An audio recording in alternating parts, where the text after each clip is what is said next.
नमस्कार, good morning, प्रणाम। आप सभी को एक बार पुनः आपके अपने चैनल अंकुश सर में स्वागत है। आज मैं आप सभी के समक्ष कुछ बड़े ही महत्वपूर्ण फुल फॉर्म्स को लेकर आया हूँ, जिसे आप देखेंगे तो निश्चित रूप से आप अपने अंदर कुछ अपने ज्ञान में बढ़ोतरी को और प्रोन्नति को महसूस करेंगे।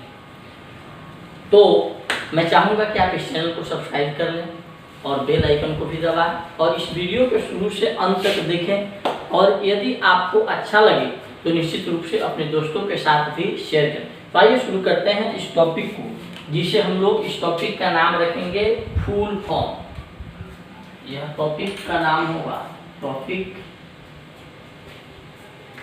Full forms. Full forms generally हम लोग आजकल मॉडर्न इंग्लिश में हम लोग एग्जाम्पल न लिख के ईजी लिखते हैं।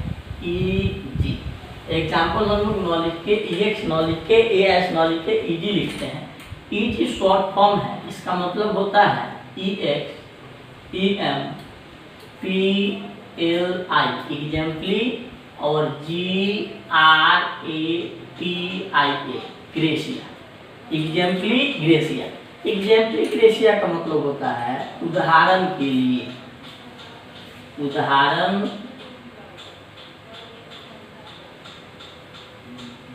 के लिए या उदाहरण फलस्वरूप। उदाहरण फलस्वरूप। दूसरा हम लोग लिखते हैं इंग्लिश में ETC। ETC भी शॉर्ट फॉर्म, इसका फुल फॉर्म होता है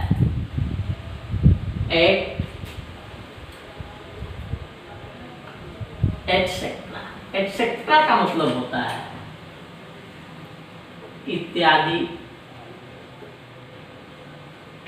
या आदि। हम लोग इंग्लिश में प्रयोग करते हैं N.B।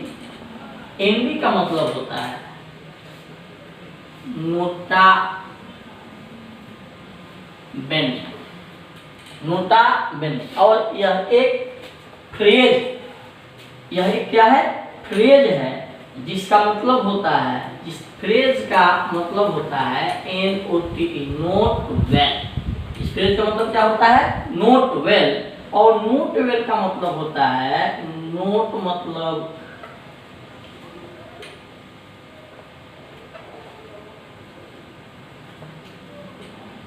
नोट का मतलब होता है ध्यान दीजिए, और वेल मतलब अच्छी तरह। नोट वेल का मतलब होता है अच्छी तरह ध्यान दीजिए, अर्थात नोटा बेना का मतलब होता है अच्छी तरह ध्यान दीजिए। हम लोग जनरली बातचीत करने के क्रम में हम लोग कहते हैं ओके। ओके ओके का मतलब होता है O फोर होता है ऑब्जेक्शन,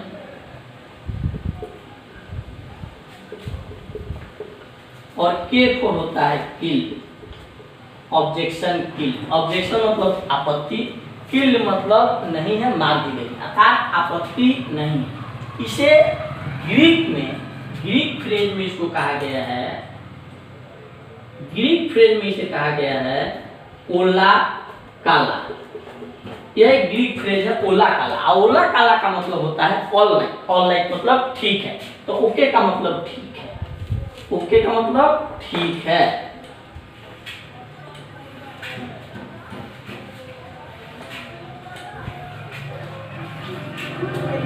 अगला पॉइंट हम लिखते हैं एम। AIM। एम का मतलब होता है, ए फोर होता है एम्बिशन। AMBITION। एम्बिशन। एम्बिशन मतलब लक्ष्य। I मतलब IN होता है, और M का मतलब होता है माइंड। एम्बिशन इन माइंड का मतलब होता है M। इसका हिंदी हुआ अपने हृदय में, अपने दिल में लक्ष्य। जो आप अपने दिल में लक्ष्य रखते हैं अपने जिंदगी में कुछ करने के लिए, उसे ही हम लोग कहते हैं M। क्या कहते हैं? M कहते हैं। आगे आप लोग कहते हैं नो, NO। कभी कभी बातचीत क्रम में हम लोग कहते हैं नो, NO। नो का मतलब तो होता है नहीं, नो मतलब क्या होता है नहीं। लेकिन इसे थोड़ा बहुत हम पॉजिटिव में लें तो पॉजिटिव में जैसे ही इसको लीजिएगा तो इसका अर्थ निकलेगा N फॉर न्यू और O फॉर अपॉर्चुनिटी, OPORTUNITY। अर्थात आपको कोई किसी काम के लिए नो कह दे, नहीं कह दे, इसका मतलब यह है कि वह एक आपको नया अपॉर्चुनिटी दे रहा है, आपकी जिंदगी में एक नए अवसर प्रदान कर रहा है, एक नया कुछ करने के लिए। तो नो को यदि पॉजिटिव अर्थ में सोचा जाए तो इसका फुल फॉर्म होता है न्यू अपॉर्चुनिटी। जब हम लोग कभी कभी हम लोग कहते हैं किसी से, हम लोग जब चलते हैं चाहे हम लोग अपने बात को खत्म करते हैं तो हम लोग कहते हैं बाय, BY, हम लोग बाय कहते हैं।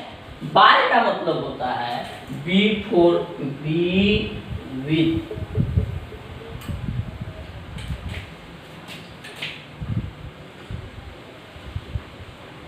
Y फॉर यू होता है और E फॉर एवरी टाइम होता है, एवरी टाइम।